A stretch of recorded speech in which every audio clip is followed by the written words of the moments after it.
श्री राम जय जय राम। श्री राम जय जय राम। श्री राम जय जय राम। सच्चिदानंद भगवान की, सनातन धर्म की।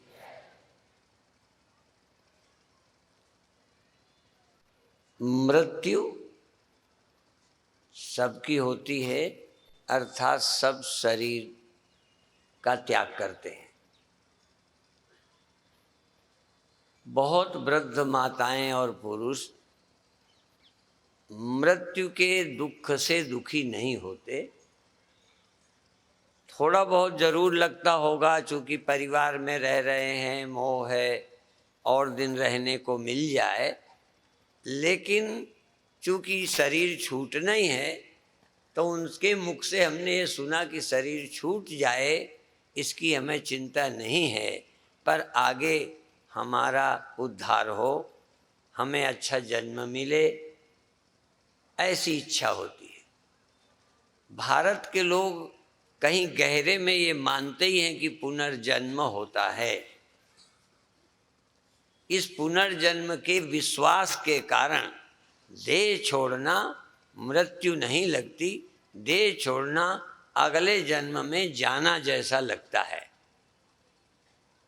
जो लोग पुनर्जन्म पर विश्वास नहीं करते, उन्हें मृत्यु है, अर्थात नास्तिक मृत्यु को प्राप्त होते हैं, आस्तिक धार्मिक पुनर्जन्म को प्राप्त होते हैं। उसमें भी ग्रंथों पर विश्वास करने वाले पुनर्जन्म को प्राप्त तो होते ही हैं, पर उस विश्वास के कारण उन्हें ये दुख होता है कि हमने जो पाप किया है इसका फल हमें भोगना पड़ेगा। इसलिए कोई ऐसा व्यक्ति मिल जाए जो हमें माफ़ कर दे। देह तो जाएगा, अगले जन्म में जाएंगे, पर आगे हमें नरक न जाना पड़े, बुरा जन्म ना हो, अच्छा जन्म मिले, इसके लिए कोई कृपा कर दे। तो मृत्यु को केवल वही प्राप्त होते हैं, या केवल हम मर ही जाएंगे ऐसा ख्याल उनको आता है जो धर्म पर विश्वास नहीं करते, धर्म ग्रंथों को नहीं मानते। क्योंकि अकल के बल से तो दिखता नहीं आगे और पीछे, न पहले की याद आ रही है और न आगे का। यदि मैं अभी पूछूं कि अभी तुम 2 घंटे में 3 घंटे में यहाँ पैदा हुए हो, यहाँ तुम पैदा हुए हो, तो कहोगे नहीं, हम तो यहाँ पंडाल में आने के पहले फला मोहल्ले में फला घर पर थे। यदि हम पूछें तुम 18 वर्ष के पैदा हुए हो, तो कहोगे नहीं, उसके पहले हम वहाँ खेला करते थे, वहाँ पढ़ा करते थे। किसी पोस्टिंग में, दफ्तर में जब नियुक्त होगे, वो तुम्हारा जन्म नहीं है, वहाँ तो आप स्थापित हुए, कार्य में नियुक्त हुए, उसके पहले थे। माने इस जन्म में यहाँ के आने के पहले आपको पहले का होश है, इसलिए यहाँ आना आपका जन्म नहीं है। और यहाँ से, इस जगह से जब जाओगे तो मृत्यु नहीं है। आपको पहले से पता है मैं कहाँ जाना चाहता हूँ। हम लोग कल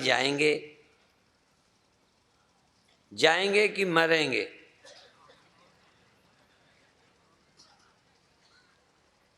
इससे आप सब सहमत हो गए, क्योंकि बहुत मोटी बात है। और यहाँ हम आए हैं कि जन्मे हैं भिंड में?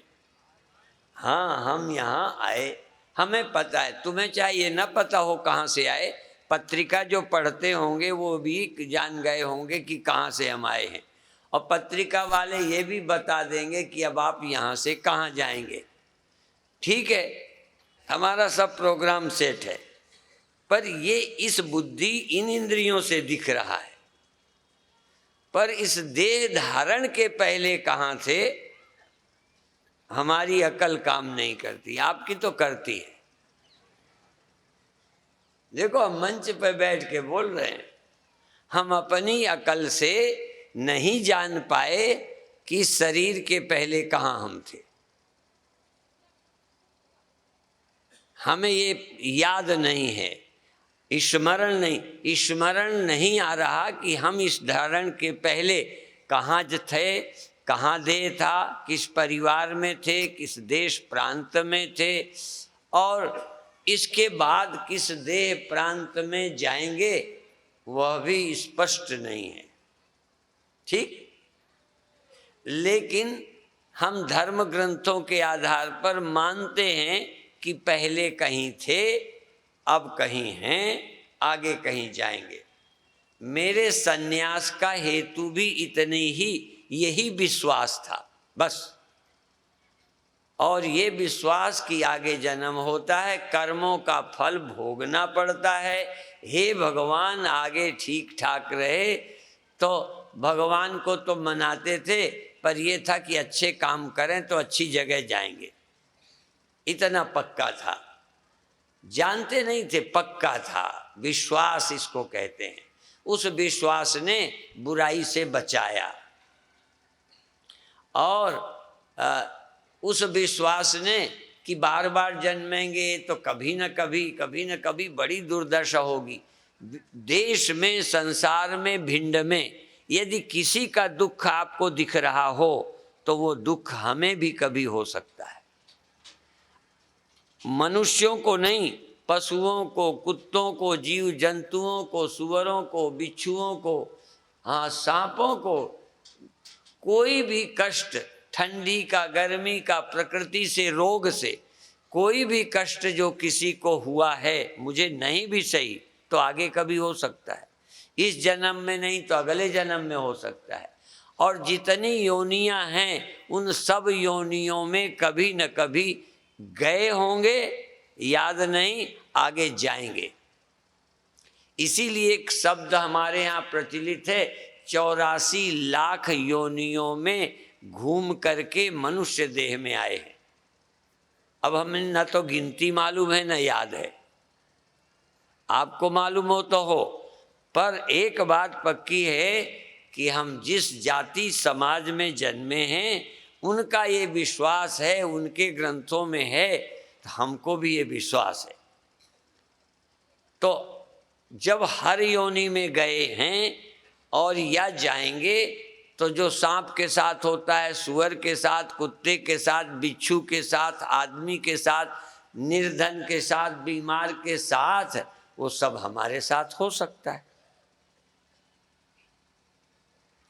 ये विश्वास हमको साधु बनने के लिए मजबूर कर दिया कि इस लंबी योनि के चक्कर से, इस सर्किल से पार जा सकते हो। जो धुरी में पहुंच जाए, जो परमात्मा में पहुंच जाए, वो बच जाता है। तो देखो, शरीर मेरा छूटेगा, आपका छूटेगा, जन्म किसका कहाँ होगा ये एक विषय। और ज्ञानी कहते हैं जन्म नहीं लेता, सब कोई जन्म नहीं लेता ये नहीं कहा गया। ध्यान रखना, छोटी सी चूक से हम नास्तिक बन सकते हैं, और छोटी सी समझ आपको बहुत ऊंचे उठा सकती है। ये छोटी सी चूक है, किसी का जन्म नहीं होता ऐसा नहीं है।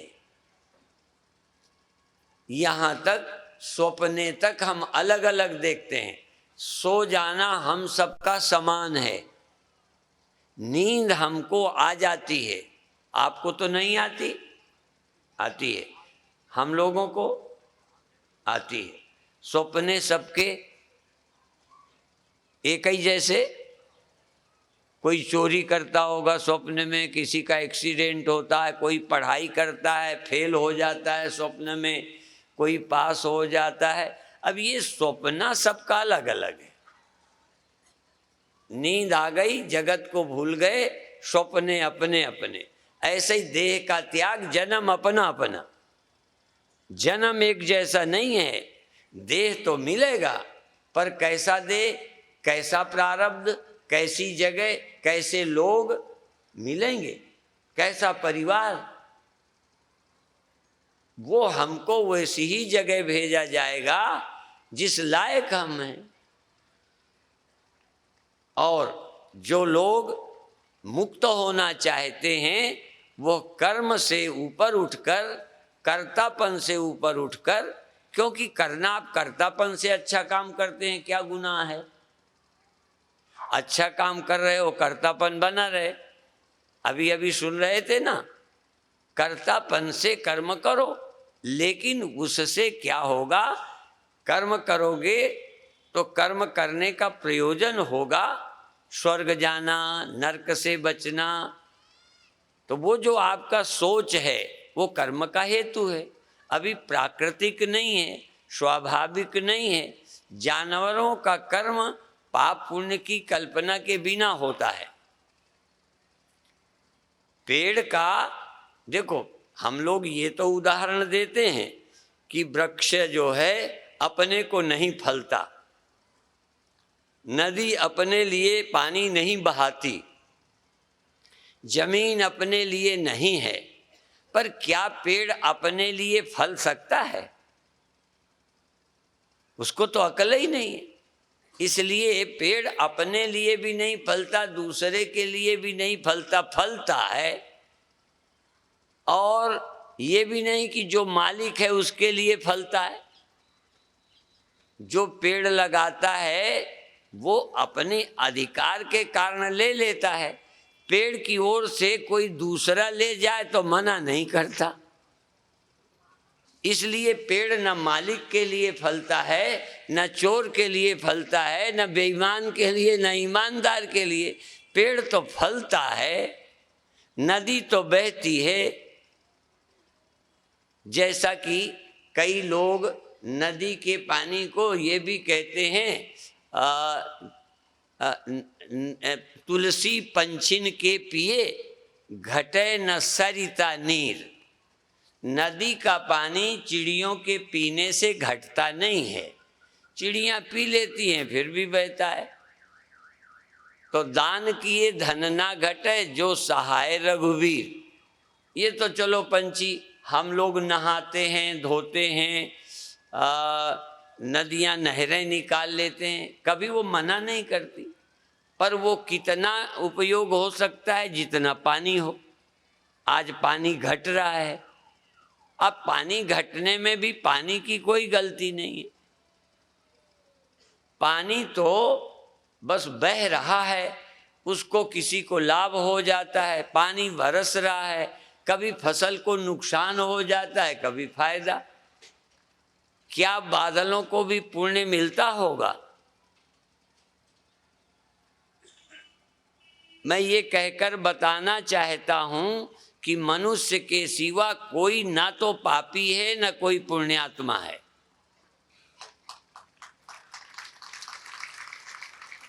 बाकी सब प्रकृति से काम करते हैं, वो कोई अपना दिमाग नहीं लगाते, अपनी योजना नहीं लगाते, उनके ख्याल में भी नहीं है कि पाप है कि पुण्य है।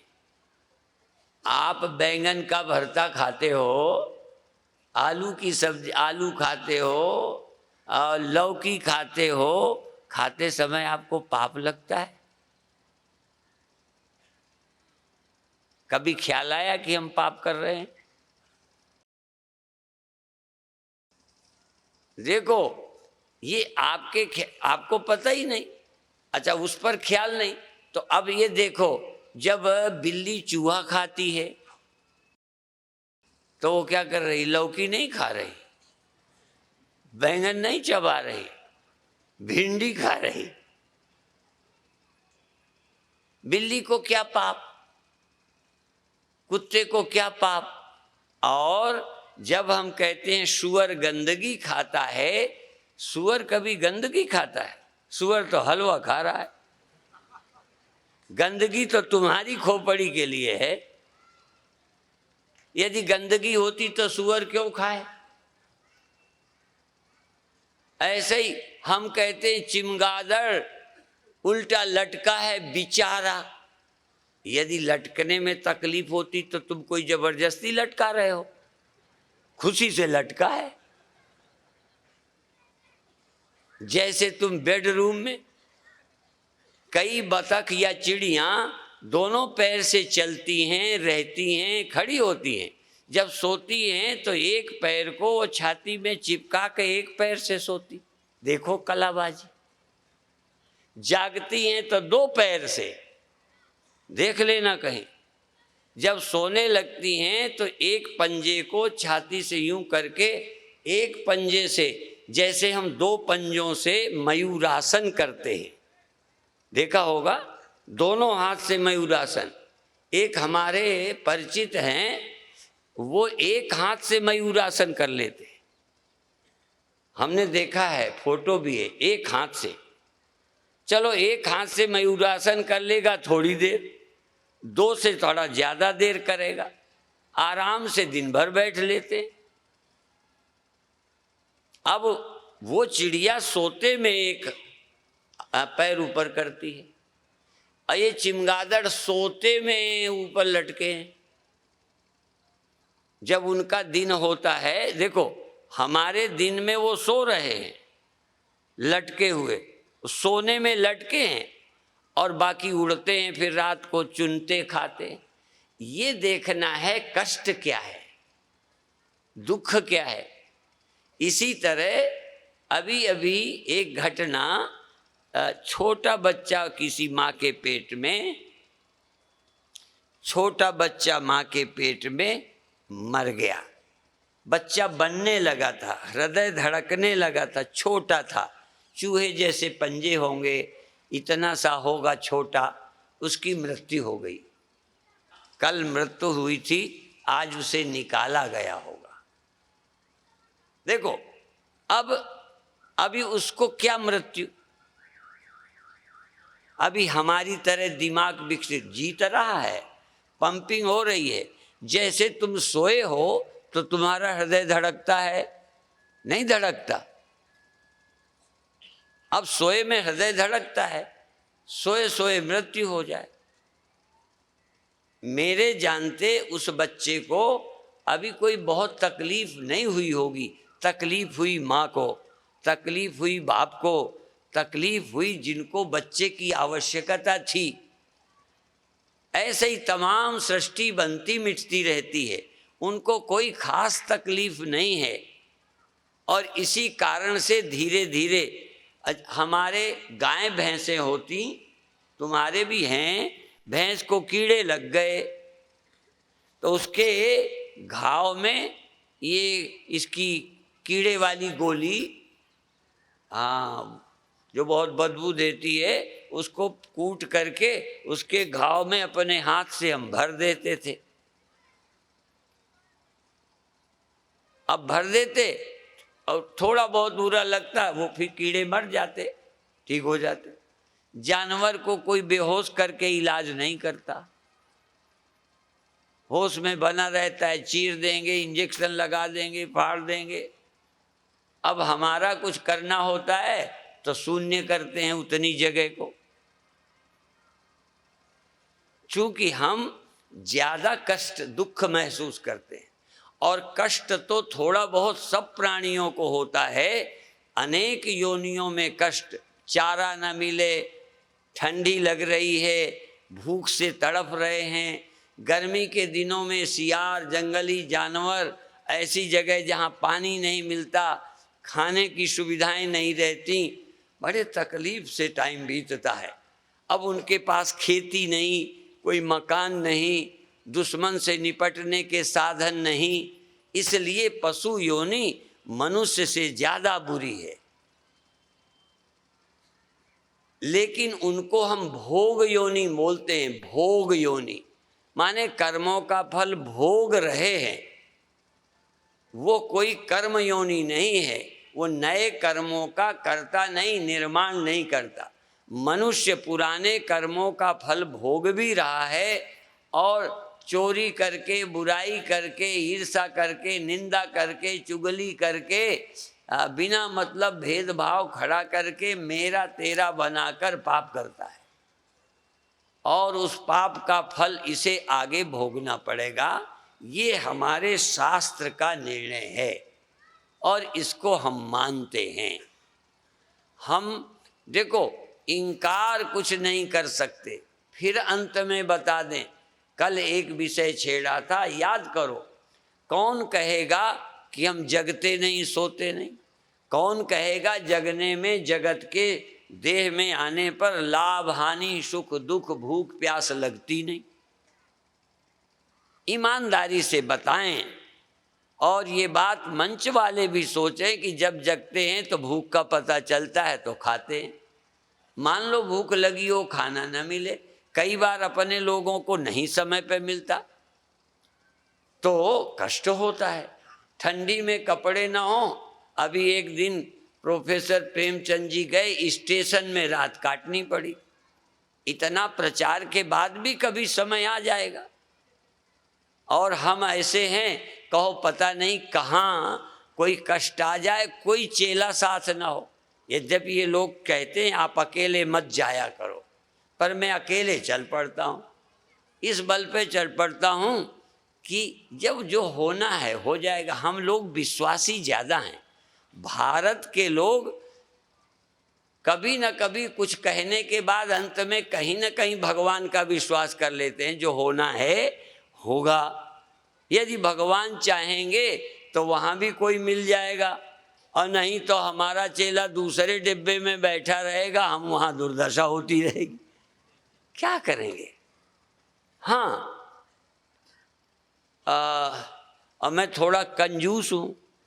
यदि मैं जहाज पे चलूँ तो एक चेले को ले जाने में लगता है खर्च होगा, इतना तो गौशाला में लग जाएगा, इतना तो स्कूल में लग जाएगा, इतना तो किसी गरीब को दे दूंगा। एक आदमी को क्यों ले जाऊं मैं? और क्या करेगा? मान लो साथ भी हो, हार्ट अटैक हो जाए तो वो करेगा क्या? मुझे तकलीफ हुई, विश्वात्मानंद साथ थे, कार में ले आए। अब तो ले आए, इनकी महानता है, पुरुषार्थ है, प्यार है। पर बीचे में कुछ हो जाता तो ये क्या कर लेते? और वहाँ भी ना बचते तो क्या कर लेते? प्रयत्न हमें करना चाहिए। अर्थात हमें साथ भी तभी तक लाभ देता है जब तक भगवान चाहते हैं। यदि वो ना चाहें तो साथी भी क्या करेगा? जाको राखे साइया मार सके ना कोई, बाल न बांका कर सके जो जग बैरी होए। ऐसे देखा हमने, मारा और उनकी राइफल मिस हो गई, नहीं चली। और कई बार मार रहे थे, उसको लग गया निशाना दूसरे को जिसको मारना नहीं था। ऐसे ही नहीं हुआ श्रवण कुमार को, मारा किसी को, गया लग गया उनको, तड़प तड़प के माता पिता मरे। श्राप दे दिया दशरथ को। अब बेचारे दशरथ को भी अगले जन्म में पुत्र के वियोग में मरना पड़ा। अब ये पुत्र को के वियोग में दशरथ का मरना एक निमित्त थोड़ी है। अब वनवास दिया गया, कैसे क्या सरस्वती का क्या बिगाड़ा था किसी ने, और मंथरा की अकल बिड़ाने चली गई।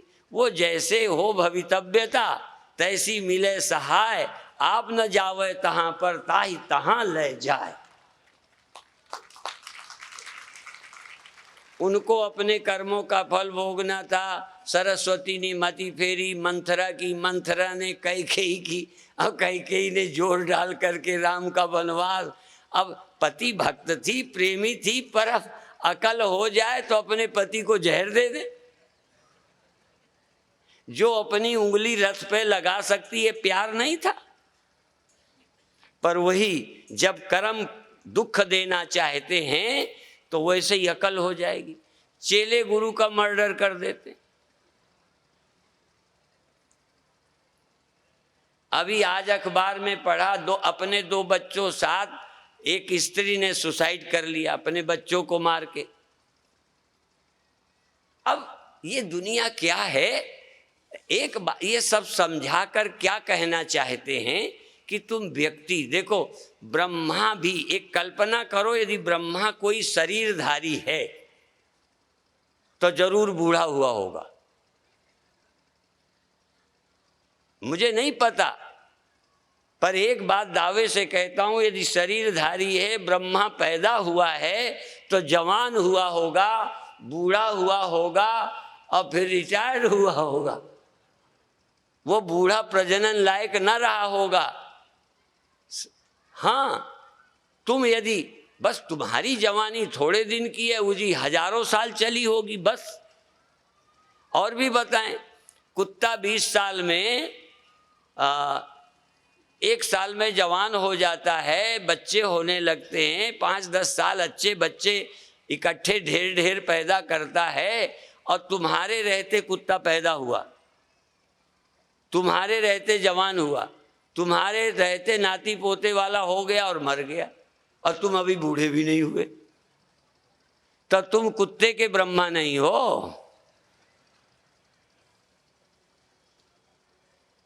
तुम्हारे रहते कितने कीड़े मकोड़े बन के पैदा हो जाते हैं, सुबह पैदा होते हैं, दोपहर जवान होते हैं, शाम को मर जाते हैं। तुम्हारा एक दिन हुआ, हमारा एक जन्म ब्रह्मा का एक दिन होता है, पर एक दिन तो हुआ, ऐसे ही 100 दिन हो जाते हैं, ऐसे ही 100 वर्ष हो जाते हैं ब्रह्मा के, देर में होते हैं, अंत में ब्रह्मा मर जाता है।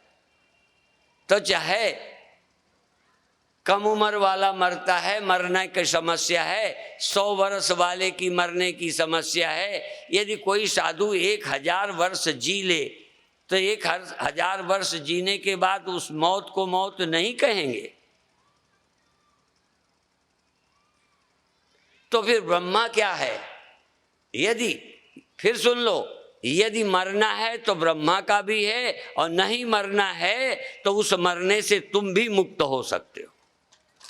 जिस समझ से ब्रह्मा मुक्त होता है उस समझ से तुम हो सकते हो, और जिस कर्ताभिमान से ब्रह्मा बंध गया, दंड मिला, उससे तुम बंध सकते हो। नियम यहाँ 2 नहीं है, कोई भारत का संविधान नहीं है कि हिंदू के लिए और दूसरे मजहबों के लिए और। ये तो पता नहीं कौन दुर्भाग्य का दिन था जब ऐसा संविधान बना, और तुम्हारी मूर्खता से अभी चल रहा है। एक बार सारा देश एक हो जाए तो संविधान बदल सकता है, क्योंकि वो ईश्वर का बनाया नहीं है। मनुष्य से कमियां रही जाती हैं। जो नहीं सोचा होगा उनकी नीयत खराब नहीं थी, बनाने वालों की नीयत खराब नहीं थी, पर भूल होती है।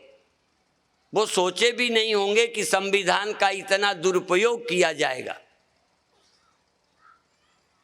इसलिए ईश्वर का संविधान एक जैसा है, सिर्फ ये कि तुम देह हो तो मरोगे, जीव हो तो दूसरा जन्म तुम्हारा है। यदि तुम जानते हो कि जगत और जीव ये मात्र जगत और जीव ये वास्तविक नहीं हैं, ये माया मात्र हैं। वास्तविक तुम्हारी सत्ता ज्यों की त्यों है। उदाहरण मैं रोज देता हूँ, थोड़ा सही तो कोई उदाहरण नहीं है, जितने उदाहरण देता हूँ सब में कमियां हैं, पर फिर भी समझने के लिए, जैसे एक मिट्टी के छोटे बड़े बर्तन बने, बर्तनों के दृष्टि से छोटे हैं बड़े हैं, और हर बर्तन को छोटा या बड़ा किसी से मानेगा ही। यदि उसमें बुद्धि होगी कहेगा कि मैं छोटा हूँ ये बड़ा है, बड़ा वाला कहेगा बड़ा हूँ, एक कहेगा मैं तो इतने वर्ष का हूँ, ताजमहल इतने वर्ष का है, लाल किला इतने वर्ष का है, उतने वर्ष का भिंड का कोई मकान है? जितने वर्ष का लाल किला है उतने वर्ष का कोई मकान? लेकिन लाल किला दीर्घायु है, भिंड का मकान अल्पायु है। लेकिन सत्य दोनों नहीं हैं। चाहे कितना सुरक्षित किया जाए, बना के रखा जाए, सुरक्षित रखा जाए, और बहुत खर्च किया जाए इनके बचाने में, पर जब ब्रह्मा नहीं बचा तो ये क्या बचेंगे? किले फिले। लेकिन इतनी जल्दी नहीं जाने वाले कि भिंड वाले देख लें कि चला गया। हाँ, कितने तुम्हारे शरीर चले जाएंगे, एक दिन तो ये धरती भी छिन्न भिन्न हो जाती है, तो ये सारी सृष्टि नाशवान है, अविनाशी एक है। अब देखना ये है कि उस अविनाशी से तुम्हारा क्या संबंध है। जब उस अविनाशी से सब हुए, दो चीजें हुई अविनाशी से, दो ही तरह की, एक होता है जगत देह आदि वस्तुएं और एक होते हैं जीव। ये दोनों एक से होते हैं, ये जरा समझने की चीज है। जहाँ केवल पदार्थ होते हैं वहाँ सुख दुख नहीं है। उसी परमात्मा से पेड़ हुए, पहाड़ हुए, पत्थर हुए, सड़कें हैं, नदियां हैं, सूर्य है, चंद्रमा है, उसी परमात्मा से हुए। ठीक, उसी से कीड़े मकोड़े पशु हुए, उसी से आदमी हुए, ये हुए सब एक से। और जड़ जितने हैं सब उससे हुए। जैसे स्टेडियम में, इस भिंड के स्टेडियम में, निराला स्टेडियम, देखो ये सब सीढ़ियों पे बैठे हैं लोग, ठीक है। अब सीढ़ियों को कोई तकलीफ? अच्छा, तुम जमीन पे बैठे हो, जमीन को कोई दर्द हो रहा है? नहीं हो रहा। उसी का बनाया वो है जिसे दर्द नहीं है, उसी का बनाया है जिसमें जीव भी जन्म गया। सिर्फ देह नहीं, वस्तु नहीं, व्यक्ति, जीवन भी प्रकट हो गया। तो जहाँ जीवन है वहाँ दुख सुख भी होने लगा। तो जीव और जगत दोनों ही परमात्मा से हुए हैं, जगत भी और जीव भी। और जो उससे होगा उससे अलग नहीं हो सकता। जड़ भी परमात्मा से अलग नहीं, चेतन जीव भी परमात्मा से अलग नहीं। मोटी दो बातें याद रखना, जीव भी उससे हुए और जड़ चीजें भी उससे हुई। जीव में मन आदि हैं, इसलिए इसको जब देह मिला तो इसके सुख दुख जीव को होते हैं। जब तक ये जीव प्रकट नहीं होता, अभी देख लो, जब तक जीव प्रकट नहीं होता, अव्यक्त रहता है, तब तक देह का दर्द नहीं होता।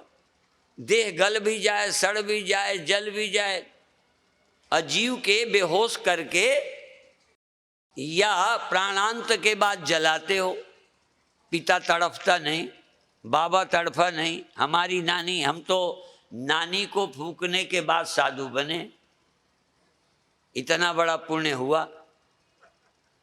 जब नानी जलाई गई तो कई, हमारे नानी तो मवाने में होती है, हम मवाने में थे, तो हंसी में हमारे मामा वगैरह कहें इसको भी धर दो, तो हम चिल्लाएं। तो इसलिए याद है। अब नानी को जला दिया, कोई दर्द नहीं हुआ। इसका मतलब एक परमात्मा से दो चीजें पैदा हुई, एक तो वस्तु की तरह जिनमें दर्द दुख नहीं है, एक वो पैदा हुए जिनको दुख दर्द होता है। वो उसमें कीड़े भी हैं, कीड़े को भी छेदोगे तो कष्ट होगा, बकरे को भी काटोगे तो दर्द होगा, गाय को मारोगे तो दर्द होगा, आदमी को तो मारोगे तो होगा ही। इसको दो चीजें होंगी, ज्यादा दुख होगा, परिवार बिछुड़ने का दुख। यदि बिल्कुल दर्द ना हो और तुमको मैं मारना चाहूं तो तुम तैयार हो? तुम दर्द से ही नहीं डरते हो, दर्द से मैं भी डरता हूं, पर दर्द के अलावा भी एक डर है। मैं तुमको एक इंजेक्शन दूंगा, जब बिल्कुल दर्द ना होगा तुमको मार दूंगा, राजी हो? क्यों, क्या होगा? जब दर्द नहीं, दुख नहीं तो मरो। इसलिए नहीं मरते कि मेरे बच्चों का क्या होगा, मेरे धन का क्या होगा, अर्थात एक मोह है मेरे का। ये जो मेरेपन का मोह है बुद्धि में, ये भय है मृत्यु का। कष्ट अलग चीज है। कष्ट तो पापी को भी हम ऐसे मारें कि कष्ट ना हो, और पुण्यात्मा भी तड़फ तड़फ के मरे, ये हो सकता है।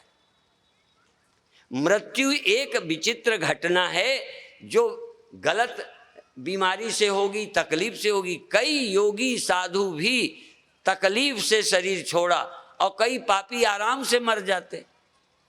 मरने से ज्यादा है वियोग, अपने प्रिय का वियोग, तुमको काला पानी में भेज दें, मिलने न दें, चिट्ठी न लिखने दें, कई बहुओं को फोन नहीं करने देते, चिट्ठी नहीं लिखने देते, घर वालों को मिलने नहीं देते, तो आराम से रख रहे हैं खाना पीना। ऐसे लोग मिले, कहते हैं हम तो ऐसे पालते हैं, कितना खाने को सुविधा है, फिर भी ये दुखी है। दुखी है कि बाप से तुम बात नहीं करने देते। कोई अपने पिता से बच्ची को बात न करने दे, मिलने न दे, फोन न करने दे, तुम उसको स्वर्ग में रखो, हलवा खिलाओ, गद्दे से रखो, पिक्चर दिखाओ, उसका मोह है परिवार से, तो तुमको हम स्वर्ग भेज देंगे। अच्छा, गारंटी करते हैं तुमको मारकर हम कल स्वर्ग भेजेंगे, जितने तैयार हो। तुम अपने बच्चों को छोड़ के कहो हमें स्वर्ग नहीं जाना। ये हम जानते हैं कि क्या क्या दुख हैं। अपने परिवार का बिछोड़ा पसंद नहीं है, अपनों का दुख पसंद नहीं है। इसलिए हमको एक दुख है, शरीर छूटने पर हम अपने परिवार को मिल न पाएंगे। कई ने मेरे से ये पूछा है, यहाँ पर भी एक बबरली बैठी है, वो कहती है अब कभी वो यदि आएंगे तो क्या मैं पहचान जाऊंगी? यदि तुम्हारा कोई मृत आएगा लेकिन तुम्हें पहचान नहीं। अच्छा, यदि आने पर पहचान हो जाए कि मैं आया हूं तो कितनी खुशी होगी। असल में यही तो पहचान नहीं हो पाती कि कौन पहले जन्म मेरा था कि नहीं था। सब नए ढंग से रिश्ते शुरू होते हैं। किसी को नहीं मालूम पड़ता कि ये मेरा भाई पहले जन्म का कौन था, ये जो अब पिता है ये कौन था, ये जो मेरा बेटा है ये कौन था। चाहे वही हो, पर पहचान न बेटे को है न मुझे है, आपको तो है।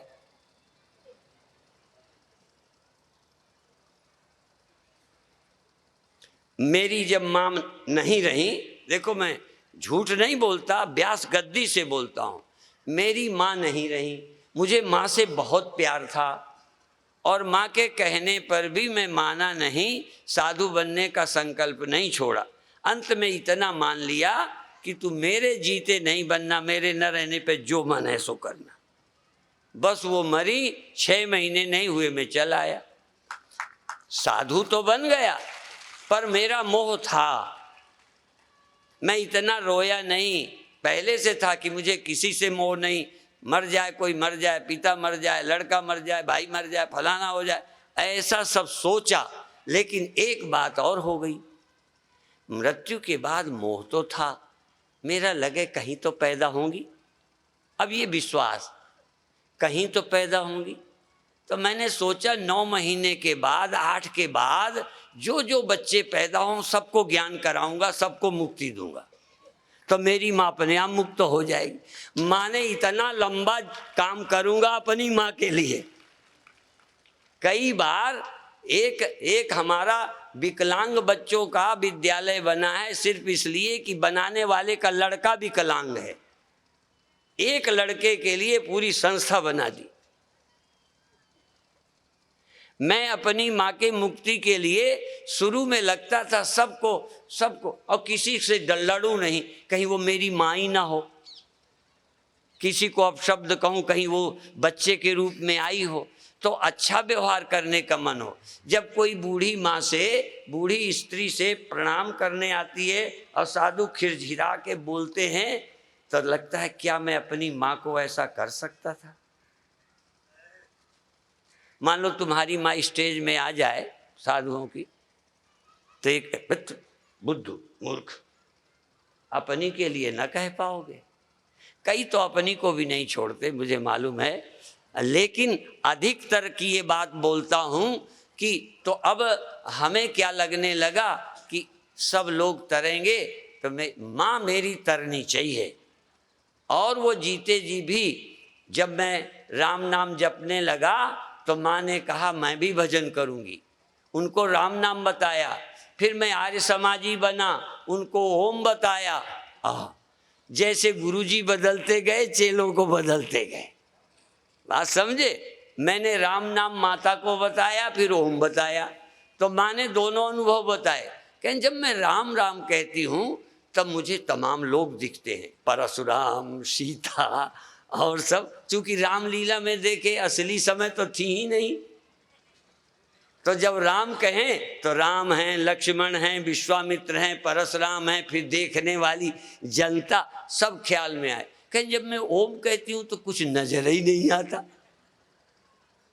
ये माँ का अनुभव था। तो हमारा प्यार, अभिप्राय ये है कि हम किसी न किसी रिश्ते के कारण अच्छा व्यवहार करते हैं। यदि ये जान जाएं सब हमारा ही रूप है, सब भगवान का ही रूप है, तो अच्छा व्यवहार करेंगे। और किसी न किसी रूप में हमारे ही रिश्तेदार पहले के इधर उधर होते रहते। कोई मेरा रिश्तेदार तुम्हारे यहाँ पैदा हो जाएगा, तुम्हारा रिश्तेदार मेरे यहाँ पैदा हो जाएगा, और क्या है। और तो और कभी कभी इतनी सीमाएं हैं कि मेरा चेला बन जाए तो मैं ज्यादा ध्यान करूंगा, तुम्हारा बन जाए तो मैं चाहूंगा कल्याण ही ना हो। ये मनुष्य का अहंकार है। हम उस विराट भगवान की तरफ से नहीं सोचते कि सब उसके हैं। तो मैं जो कह रहा था कि छोटे बड़े बर्तन हैं, उन छोटे बड़े बर्तनों में कहीं सुख दुख नहीं है। यदि उन्हीं में कहीं जीव भी हो कुछ बर्तनों में, तो वो सुख दुख अनुभव करेंगे। और तीसरा वो जिससे जीव और बर्तन जगत सब बने, उस ब्रह्म को वो किसको मैं कहे, किसको मैं ना कहे। ब्रह्म से पूछो उसका मैं कौन है, उसका कौन मैं नहीं है। इसलिए परमात्मा सब वही है। और इतना होने पर शुरू में मुझे लगा कि मेरे तो इतना छोटा है परिवार, तो मुझे दुख है। यदि ये सब भगवान का है तो भगवान के बेचारे की तो बड़ी दुर्दशा होगी। सोचना तो है ना। हम सोचते रहे तो अंत में क्या समझ आया कि जो सब है उसे इसलिए दुख नहीं होता कि वो सबका मतलब है सबसे रहित भी है। सर्वरहित सबुरपुरवासी। जो मिट्टी सब बर्तन है, एक बर्तन वाला सब नहीं है, सब वाला पर जो मिट्टी सब बर्तन है उसे ये भी पता है सब बर्तन नष्ट हो जाएं तब भी मेरा नाश। सब उसे कहते हैं जो सब में रहते, सबके होने पर स्वयं होता नहीं, सबके रहने से वो है नहीं, सबके रहने का मोहताज नहीं, और सबके मिट जाने से उसे कोई नुकसान नहीं। वो है सब ऐसा। और उस सब से आखिरी बात जो कहनी थी कि ये सब वही है, ये दीवालें नहीं जान सकती। दीवाल कभी नहीं जानेगी कि वही दीवाल बना है, वही सब कुछ है। ठीक, दीवाल नहीं जान सकेगी। अब पशु पक्षी नहीं जान सकेंगे, जीव तो है पर नहीं जान सकेंगे वही सब कुछ बना है, ब्रह्म ही सब कुछ बन गया है। जीव और जड़, रामायण में है सकल राम मैं जान, और जड़ चेतन जो कुछ भी है सब राम से है। अब ये बात कोई गधा कुत्ता बिल्ली नहीं सोच सकते। तो देखो दीवालें तो जानती नहीं कि राम है, वो जानती नहीं राम में सब है और सब में राम समाया है। दीवाल को पता नहीं, जीव जंतुओं में पशुओं को पता नहीं, यहाँ तक आम आदमियों को भी पता नहीं। इन आदमियों में कोई कोई को पता है उस जीव को, जड़ को पता कभी हो नहीं सकता। जिनमें जड़ता ज़्यादा है उन पशुओं को पता नहीं हो सकता। जो ज़्यादा तमोगुणी हैं उन मनुष्यों को भी पता नहीं हो सकता। इनमें कोई कोई मनुष्य को ये पता चलेगा कि भगवान ही जड़ चेतन सब कुछ वही है, उसके सिवा कोई और नहीं है। ऐसा कोई कोई मनुष्य जान सकेगा। है तो वही, हुआ तो वही है, पर दीवाल को क्या मतलब। दीवाल को तो ये भी नहीं पता मैं हूँ, दीवाल को तो ये भी नहीं पता कि मैं हूँ। को मैं हूँ पता नहीं तो वो दीवाल भी नहीं है और किसी दीवाल या मकान से अलग भी नहीं। तो तब आए जब दिमाग आए। इसलिए जड़ जगत को लेना देना है और न कोई दुख है। जिनमें जीवन है, जिनमें दुख सुख है, उनको दुख से मुक्त होना है। और का मोक्ष क्या है? जानवर को भूख लगे तो चारा मिल जाना चाहिए, प्यास लगे तो पानी मिल जाना चाहिए, ठंडी की जगह मिल जाना चाहिए। इसीलिए हर जीव यही ढूंढता है। क्या कोई जीव भगवान ढूंढता है? तुम बताओ, कोई जीव भगवान को ढूंढता है? और तो छोड़ो, करोड़ों करोड़ों मनुष्यों में भी कोई भगवान को नहीं ढूंढता। पत्नी ढूंढता है, बेटा ढूंढता है, पद ढूंढता है, प्रतिष्ठा ढूंढता है, स्वास्थ्य ढूंढता है, और थोड़ा बहुत मन का सुख ढूंढता है, मुझे अपमान ना हो ये ढूंढता है। भगवान को ढूंढता है।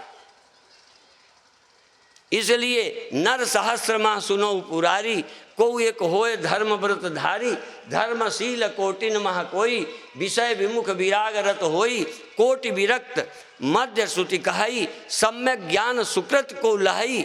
उस ज्ञान को पाने वाला कोई कोई है जिसको ये पता चलेगा कि वही ब्रह्म से ये सब पेड़ पहाड़ वस्तुएं हुई, पशु पक्षी हुए, उसी से दे, उसी से मैं नाम का तत्व, मैं भी उसी से हुआ हूँ। इसलिए मैं वह ये तीन नहीं है। अब देखो, मैं वह और यह जगत, मैं जीव और वह ब्रह्म, तीन नहीं है, क्योंकि वही सब कुछ हुआ। ये कौन जानेगा? कोई ज्ञानी। तो जो जानेगा उसने ये जाना कि ब्रह्म से भिन्न न मैं हूँ, जीवो ब्रह्मैव न परः और न संसार।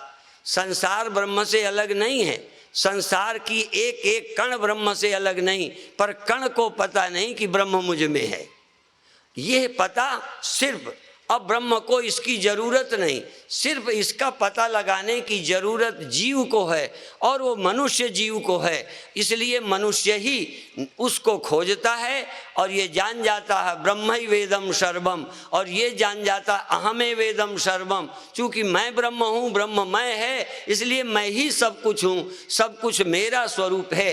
ऐसा विज्ञान किसी भाग्यशाली मनुष्य को हो सकता है। इतना ही कहकर समाप्त करेंगे। जल्दी 5 मिनट बंद किया है इसलिए कि आपकी प्रसाद वितरण अच्छी व्यवस्था हो, और जंजीरें, चप्पल, जूते हाँ आपके न जाएं, तो भीड़ भाड़ में बैठे बैठे प्रसाद लोगे, ऐसे आगे आओगे बटेगा गेट पर, तो कोई उसी समय आपकी चैन ले जाएगा। तो वो चैन तो आज जाएगी, पता नहीं अगले साल तक बेचैन बने रहोगे। इसलिए अपनी चैन संभालिए। शांति शांति शांति।